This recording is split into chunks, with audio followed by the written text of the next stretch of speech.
Downward facing dog. Seriously. Hi, everybody. I'm Kerri. Nice to see you all. I'm used to speaking to very sweaty, unawake people, so it's really nice to see you in suits. You clean up very well. And thank you for the invitation to, it's a very special invitation for a mother and a yoga teacher to get invited to get out of her stretchy pants. But I kept mine on today. So. I went into my closet and realized that I didn't have anything except for stretchy pants. So. But then I saw my husband and I said, "Is this okay?" And he was like, "Yeah, you got to put on your frilly top." So, frilly top, stretchy pants, we're good to go.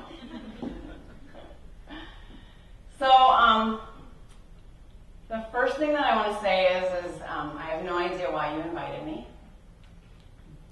And, I truly mean that. I don't know why you invited me. And I don't say that from, I get that I co-own a very successful, public, well-known establishment. I get that.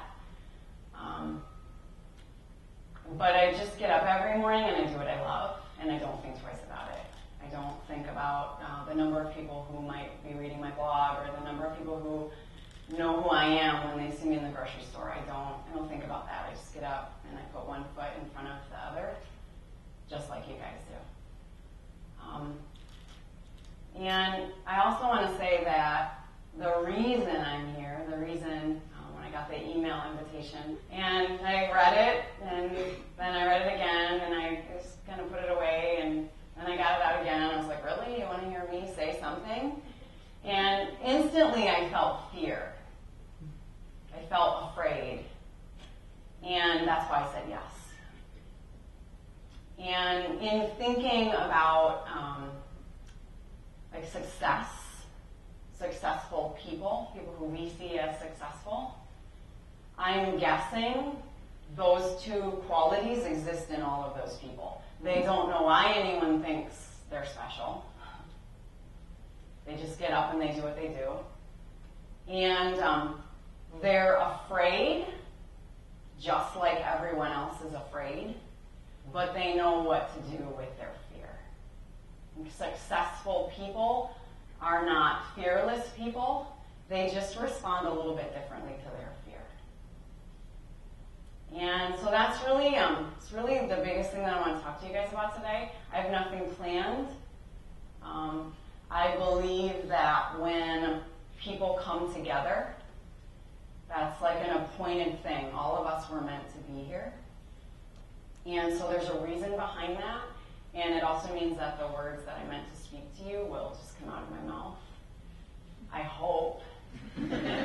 If not, I'll go home and God and I will have a very big conversation about it. So, Mom, where are you? Where's my mom? There she is. Everyone say hi to my mom. Hi, Mom. You can call her Mom. Should be okay with that. She emailed me last week and she said, so I hear you talking. What's this about? Can I come? And I said, two things. Yes, but I might swear. So just be prepared for that. So, Mom, plug your ears. I'd like to talk to you guys today about the F word. The F word. But it's not the F word you're thinking. And shame on you for thinking it. Shame on you.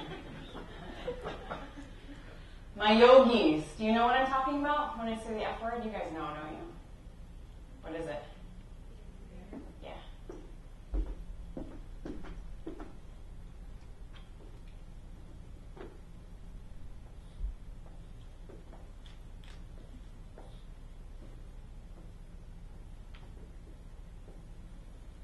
How many people in this room understand fear? If your hand's not up, you're lying. Now put your hand back up. How many of you understand, you know fear? You've been afraid at some point in your life. Everybody look around. There's some people up here that are really mad that I'm making them raise their hand. It's okay. It's all right. Yeah, look around. Right? Everybody knows fear. And so when I was thinking about just my story, the first memory that I have of my life was, I think I was 3. My mom can correct me if I'm wrong. I think I was 3, and I remember standing at the door. We lived in a duplex. And I was standing at the door, like the screen door, and it was warm outside. I remember that. And I was in like just a diaper. And yes, I still wore diapers when I was 3. And I was looking outside on the driveway, and I was watching my sister and my dad play. And I think my sister was riding her big wheel around. And I couldn't comprehend why I couldn't get out the door. I was supposed to be out there playing with them. And then I had this pain. So my first memory is of pain, physical pain. And shortly thereafter, I ended up having a very minor surgery, something removed from this area. I don't even know what that is, what it was. But my first memory is of pain. How many of you know pain? Yeah, look around. Look around.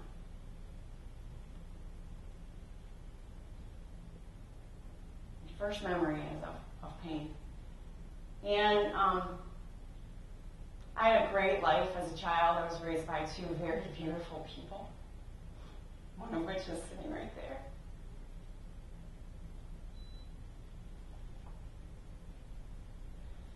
But if I look back on my life, what it was like growing up, I felt like I was trapped and alone with pain and fear.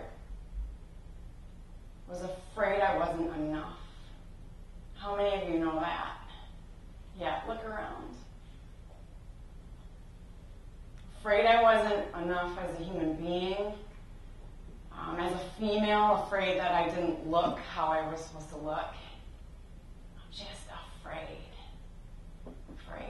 And I walked around for most of my life in just a prison. Self-made, totally self-made prison.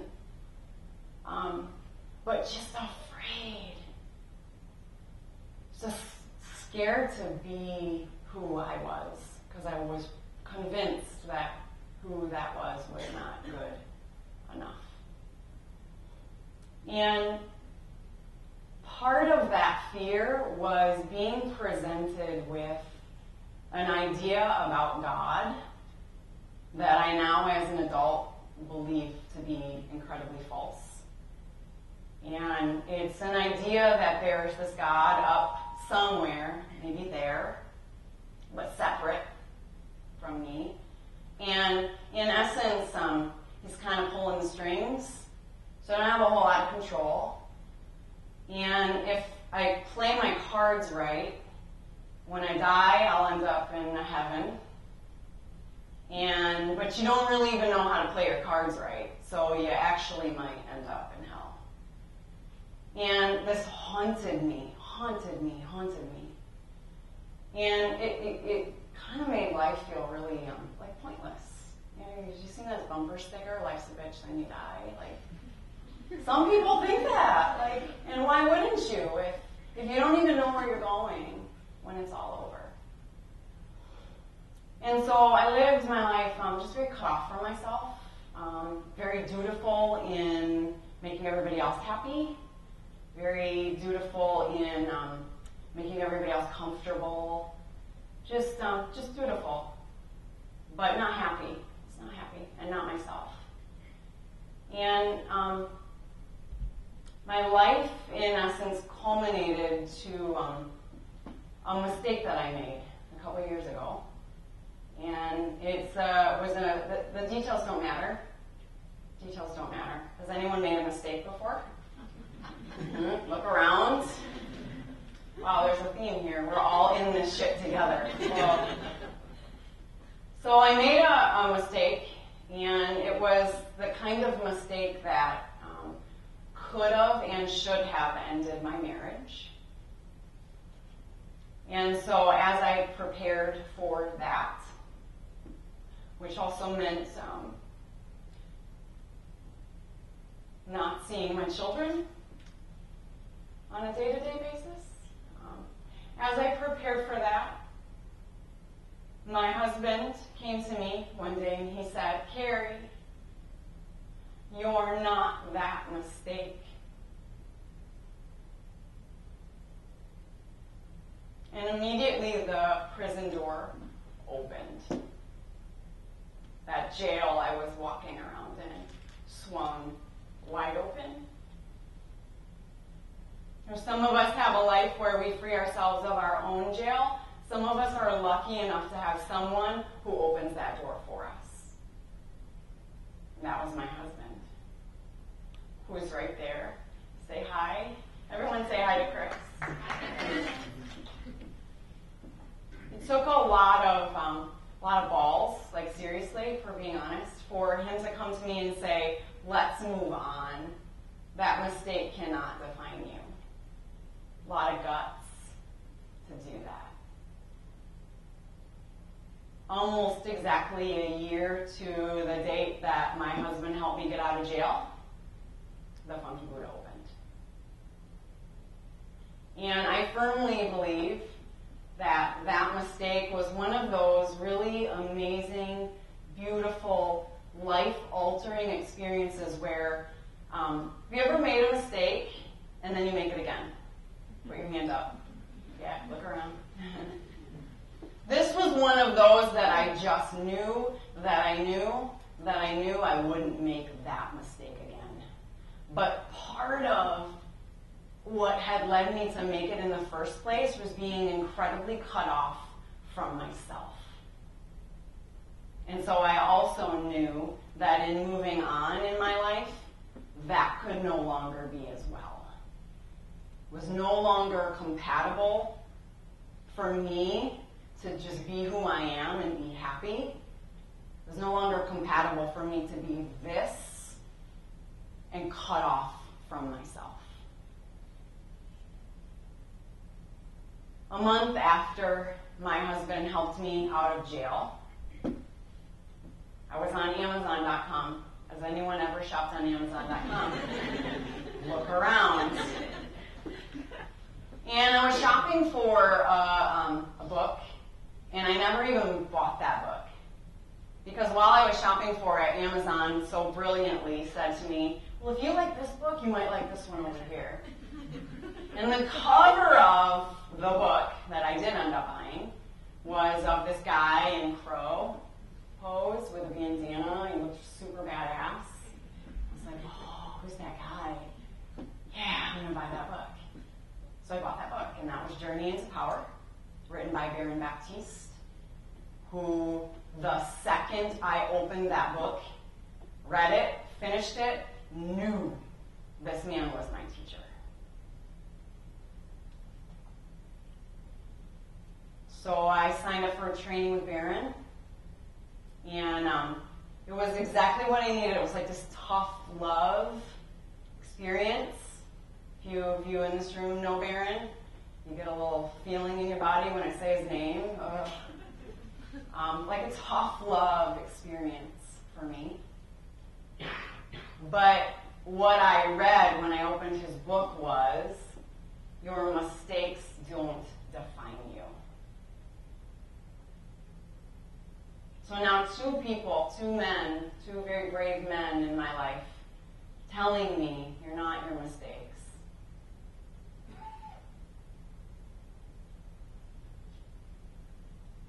6 months after I met Baron, the Funky Buddha opened.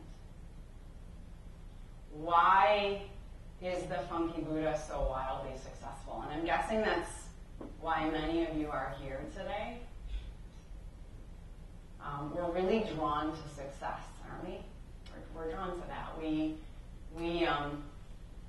hope there's even a formula. It could just give me the formula. I want that. Give me the formula. And I'll tell you what the formula is. It's really simple. Let yourself out of jail. Give yourself permission to be you, even if that means you don't look like anyone else around. Give yourself permission to follow what you're passionate about. What makes you smile in the morning? What makes you get out of bed? Follow that.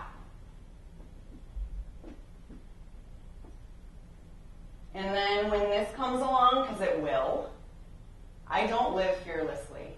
I did not love being around that corner there, cut off from you, hearing myself being introduced. I did not like that. I got a physical response to that. So I'm not fearless, and I don't even know if that's possible.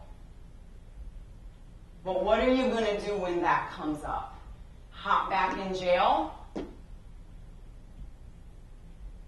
Or continuously open that door, step out, open that door, step out, open that door, step out. That's the formula to success.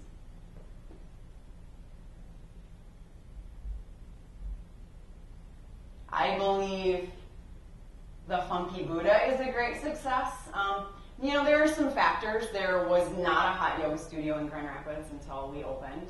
So we serve a place in the marketplace that was not being serviced. So that's good if you're going to open a business. That's good, right? It's good. It's good.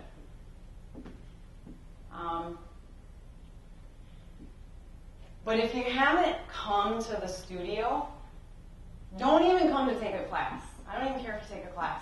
Just walk in. There's goodness there. You feel it the second your foot lands in the door. There's goodness there.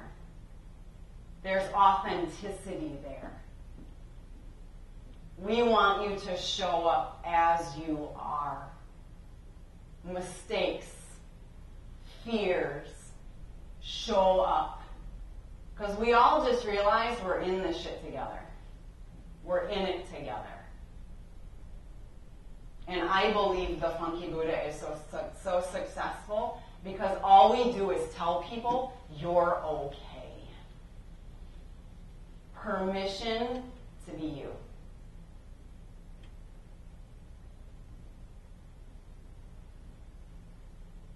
So this leads me to the one point that I want to make about business. And these aren't my words.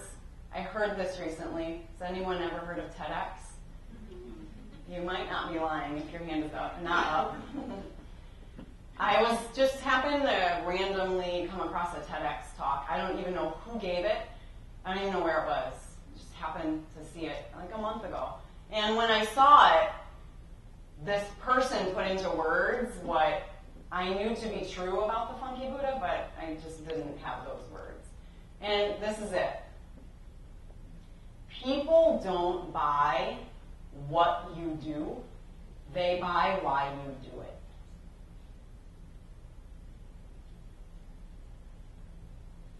People don't buy what you do, they buy why you do it. Does it make sense to you guys? That land, do you feel that? Do you feel that to be true? It's true. So yes, we have people that come in and they buy hot yoga from us. But I believe that the reason we have over 8,000 visits a month at my studio is because people come in and buy our yoga because of why we do it. And why we do it is because we know that people walk around in a prison, self-imposed. We think we're alone in that prison, in our fears, our mistakes. And we want you to come in your prison, self-imposed, and help you make your way out. That's why people come to the Funky Buddha.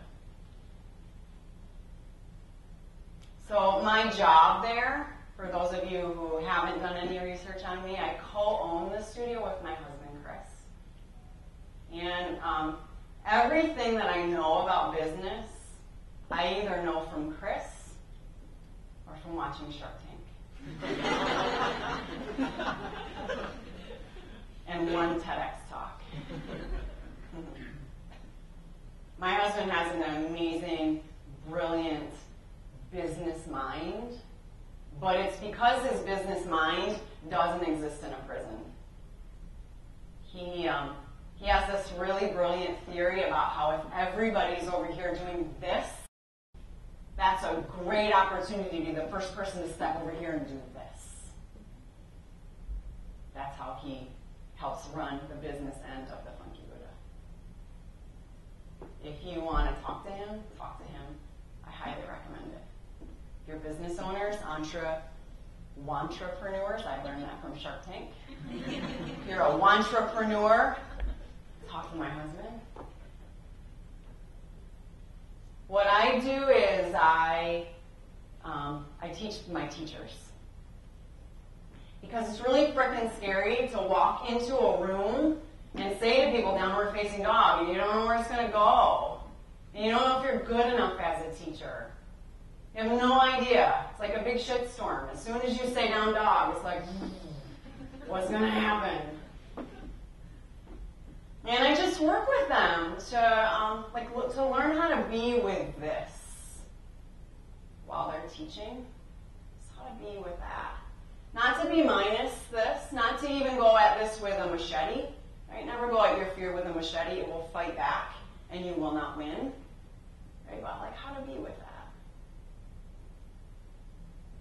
And so when you come in to buy hot yoga from the Funky Buddha, chances are you won't buy that or experience that from me. I actually don't teach there a whole lot. Because I have brilliant, amazing women, fearless-ish women who help me teach. A few of them are sitting here among you.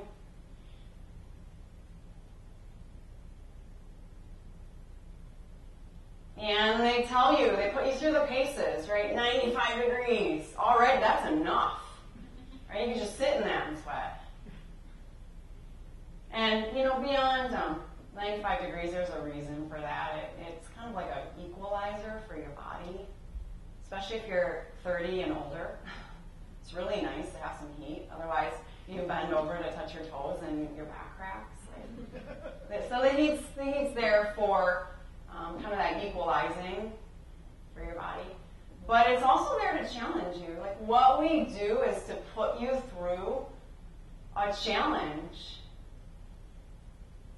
And so it's really interesting to me. So yoga appeals to women, right, mostly. We've got a lot of women that come in and out of Funky Buddha. But the first time they bring their husband's like, whoa, you've been doing that. I'll do laundry tonight. Wow, I get it. Whoa. We challenge you, put you through the paces, we turn up the heat, we turn up the humidity. We even, as teachers, create little mini crises for you. Right? Just by putting you in kind of semi-awkward positions and, you're breathing really heavy and you want out and it's uncomfortable. We create like this crisis for you. But then we're this gentle guiding voice that says, you can stay in this. You can do this. Stay one breath longer. Stay 1 second longer. And then what people get from that, they roll up their mat at the end of class and there's this one little thought they start to have. It's an amazing, amazing thought. I can do that. What else can I do? And then they start thinking about getting out of jail. Oh, can I get out of jail?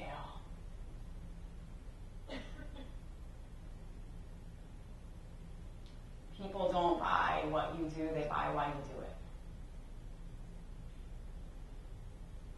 That alone, I believe, points to the tremendous success of the Funky Buddha. What else? Why else are we successful? Because Chris and I have fun. We have fun. That's a huge, huge indicator for your life.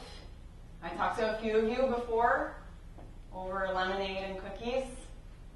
And many of you said the same thing. I would ask you, what's your path? I don't really know. I don't know. I think I know where I'm going. I don't really know.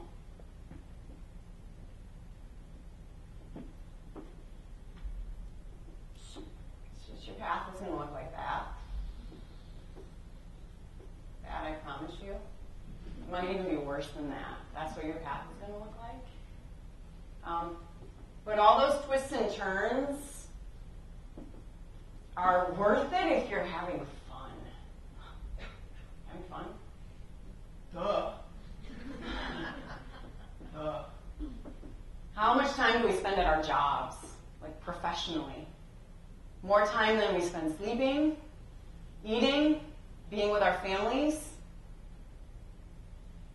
Please make sure you're having fun. Because when you're having fun, people will flock from miles to watch you have fun and participate in the fun. Another reason we're successful, I can't stop thinking about yoga. I just can't. And I don't care if you don't like it. It's okay. 95 degrees in stretchy pants is not for everyone. But I can't stop thinking about it. It's another indicator. You having fun? What can't you stop obsessing about?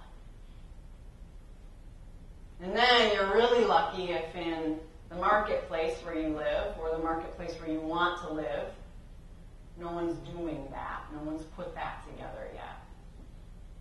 You'll have tremendous success if those things come together for you.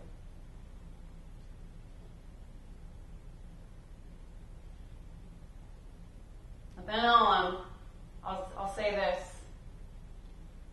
How many of you are happy? Are you happy? Yeah, a few hands, a few more. Congratulations, you're already successful.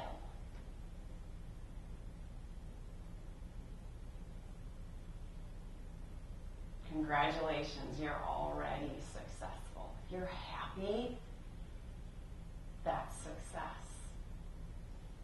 Money, how many of us think that's tied to success? Should be tied to success. You're lying. Many of you are lying. I think that. I used to think that. And then I got some, and I realized it actually can make life a lot more complicated.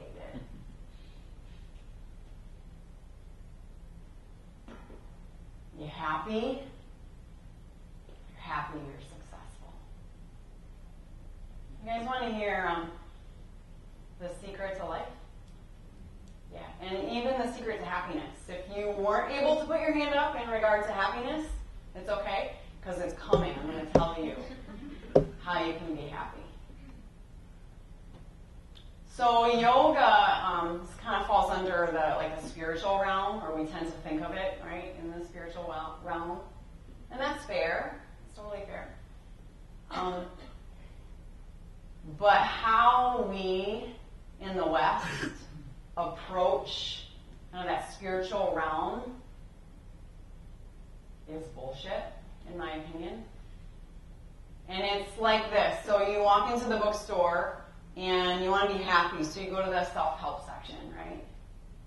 And it's huge. It's bigger than the fiction section in some places. It's huge.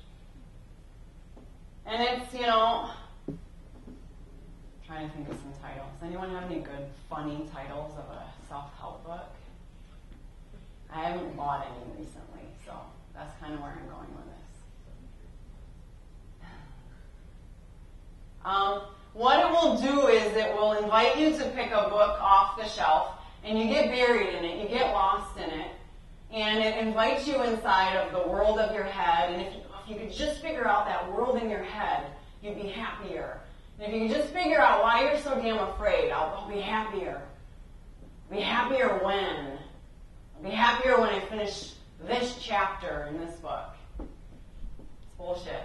Put the book down and go about making somebody else's life better.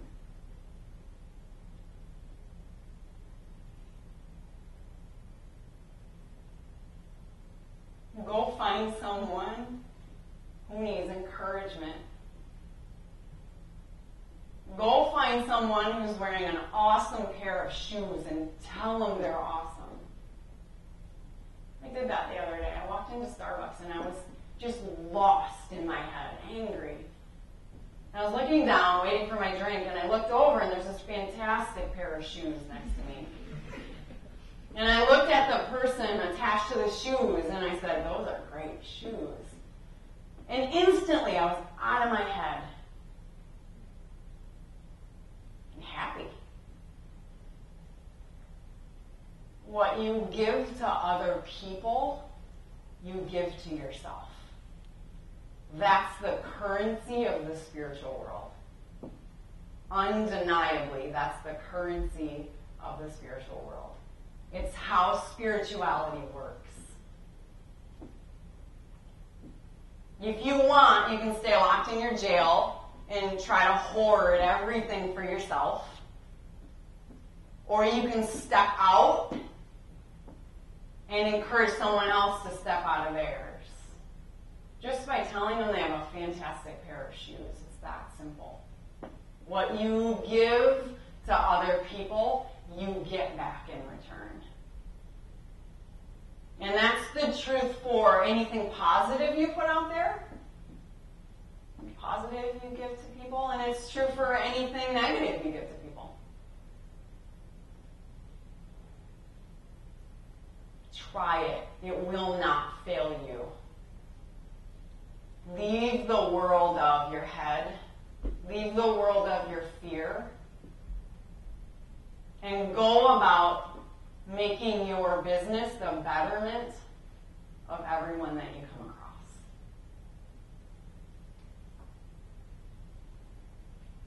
Happiness and success will be yours right now.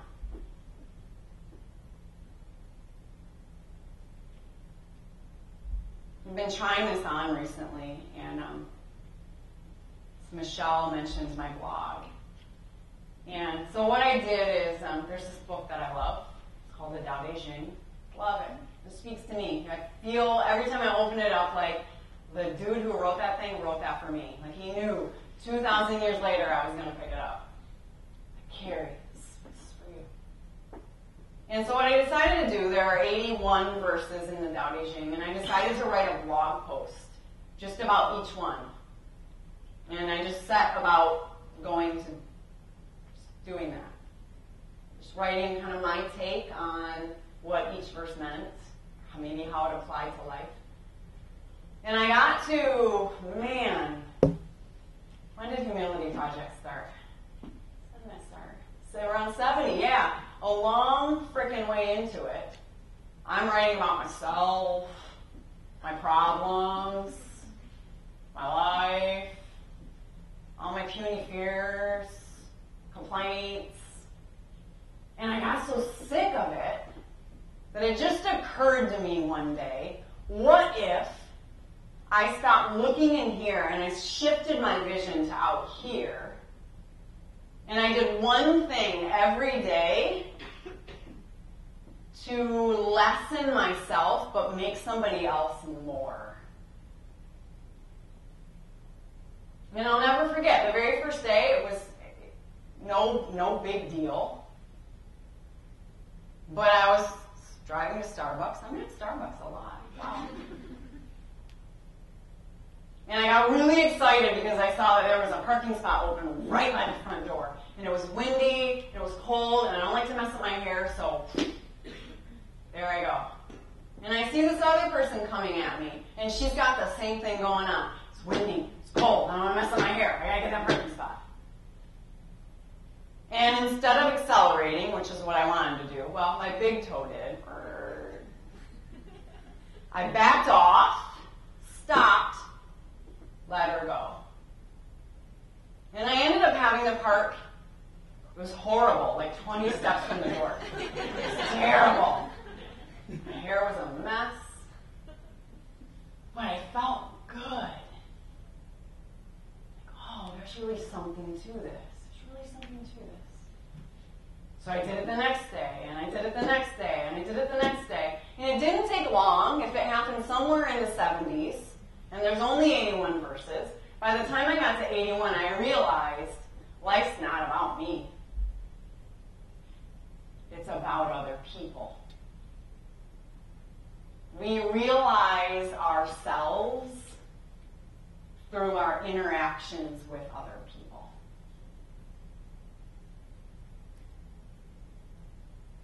One of my teachers is sitting here, Larissa, and she has a similar religious history, upbringing, as I do. And she said a couple weeks ago, she'd been kind of struggling with the whole God thing. Like, if the God that was presented to me in my childhood, like, that just doesn't jive with me now as an adult. But my whole life, I believed in this one single man, Jesus. And I'm not believing that anymore. I want to put my belief somewhere, right? We want that. It just feels comfortable for us. If it's not Jesus, then it must be the Buddha.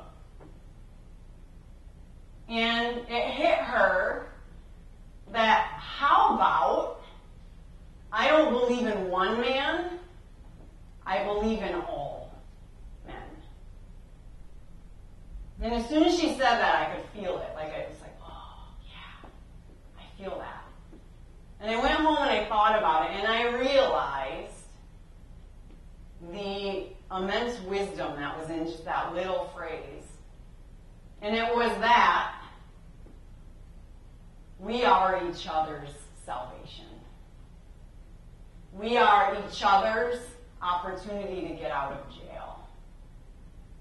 We are each other's opportunity to see less and less and less and less of that in life. Don't believe in one man, believe in all men. Go about making your life be the betterment of someone else. Have fun while you're doing it. Do it in a way that you're passionate about. For me, it's yoga, writing. And then consider that all that matters is why you're doing it, not what you do.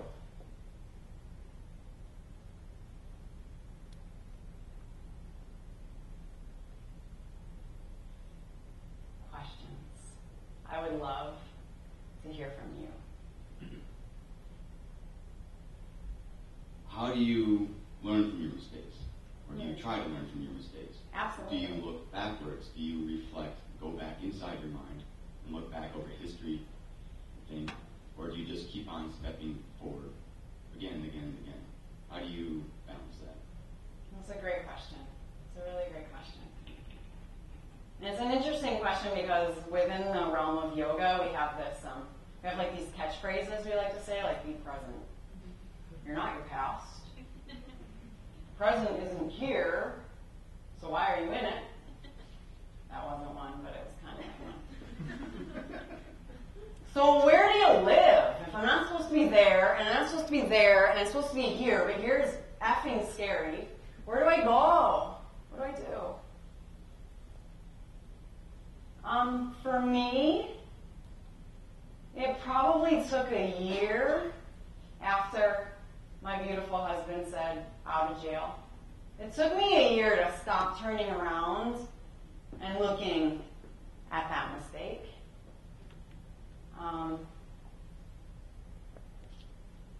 But what happened was I was so tired of feeling shame every time I turned around.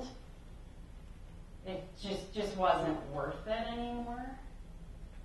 And so, there wasn't really a moment, Michael. It just happened over time that I trusted every present moment, every now is absolutely marked by where we've been.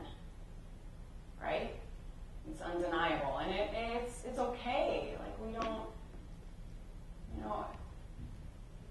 telling people they're not their past it's kind of false. You kind of are. But it's completely up to you how you let your past define you. And I remember showing up to teach and thinking, oh, I gotta cover that up. God, I'm people's yoga teacher. I can't make mistakes.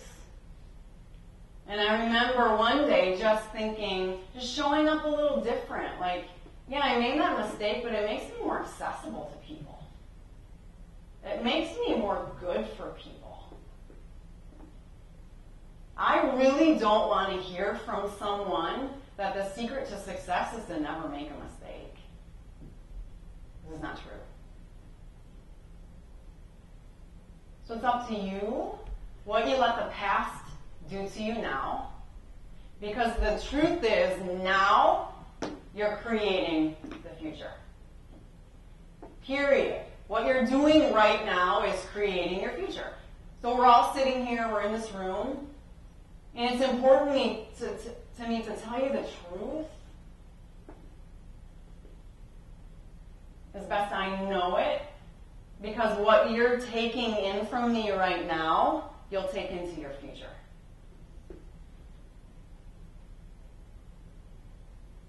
So yeah, you have a past, you have a now, you have a future. They all matter, but what matters most is the stance you take right now about what happened and where you might go. The two questions. I've sat in Wheelhouse talks at dozens of very successful people who come up here. They've given a talk of some kind, and my favorite talk of all time was about vulnerability, about someone that I actually knew really well, thought I knew really well, and they came up and they did something that was very, very vulnerable, and they exposed things about themselves that put them in a position that might have been weaker than it was when they started, and I found it very, very powerful. So that's kind of my question. You didn't use the word vulnerability, but that's sort of the theme that I'm getting from this conversation today, so I'm wondering if you can elucidate on that a little bit. And the second thing, and maybe this is more for Chris than you, it's funny you mentioned Shark Tank, because I watch it and I have this love-hate relationship with it. I love it because I think there's a lot of entrepreneurial and new and novel ideas, but I also really dislike it because I feel like once the sharks think they have a great idea, they always want to adulterate it, or they want to maximize profits and turn it into something that founder didn't really want, and so often that's the case. It's sort of sacrificing your dream for money. And so you get that urge with the Funky Buddha. I mean, you could turn it into, funky, instead of P90X, it could be Funky Workout 120B or something like that. You could open up a dozen studios and McDonaldize what it is that you do. So how do you fight that urge? You probably could make a lot more money. I don't know. So sure. How do you deal with that? Great question. What's your name? Selma. Selma. Nice to meet you. Vulnerability first. We're drawn to what's real. We're just drawn to people who are real. Vulnerability is 100% a strength, not a weakness. And one of the reasons, I talked about this a little bit, but one of the reasons that I feel the Funky Buddha is so successful is that everyone who works there is encouraged to be themselves, the best version of themselves. And the human nervous system, like my essence to your essence, we know, we have a bullshit detector. We just do. We know when we're getting bullshit, and we know when we're getting reality, when we're getting the essence of another person. We need each other's essence to come together. I believe it gives us life. That if, Selma, you were born and you never saw another person, your mother died, you never saw another person, you wouldn't live for very long. It would be pointless, wouldn't it? Vulnerability is an amazing quality.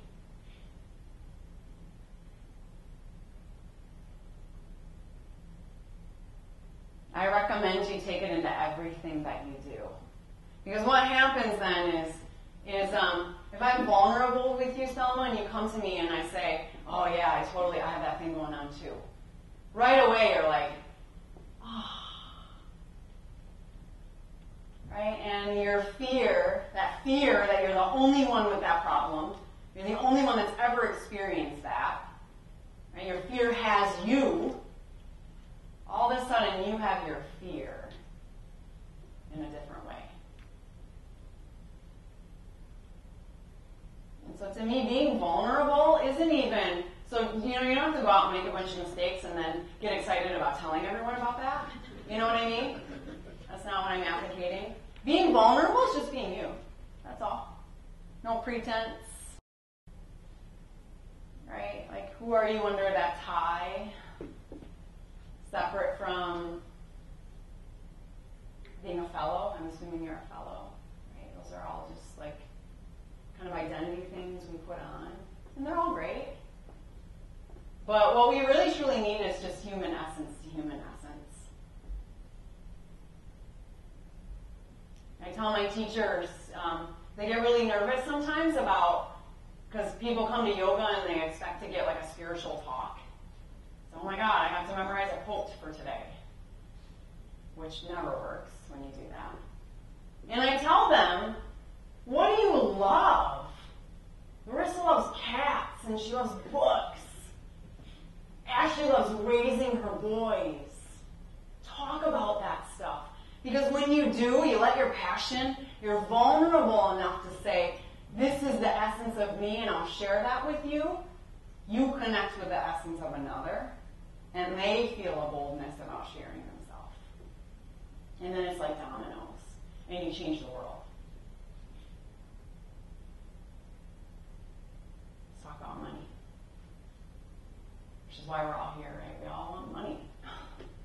Right? We have to pay our bills. Right? Sometimes I like the new pair of stretchy pants. What keeps me humble, what keeps Chris and I humble is we're raising two little pirates. They think they're pirates. They're not. They're boys. They're 5, twin boys, Gabe and Jake. And when we pick them up from school and we go home, they're what matters. Making more money doesn't matter. And I would say this, if you're true to yourself in your business, you'll make the money you need. And yeah, there's always that temptation for more, right? More. But you have to weigh out what's important to you in your life. If I was to choose more locations, more apps, more teachers, being the latest P90X ripoff, I wouldn't have time to see my sons. And I wouldn't be available to the person I love most, my husband.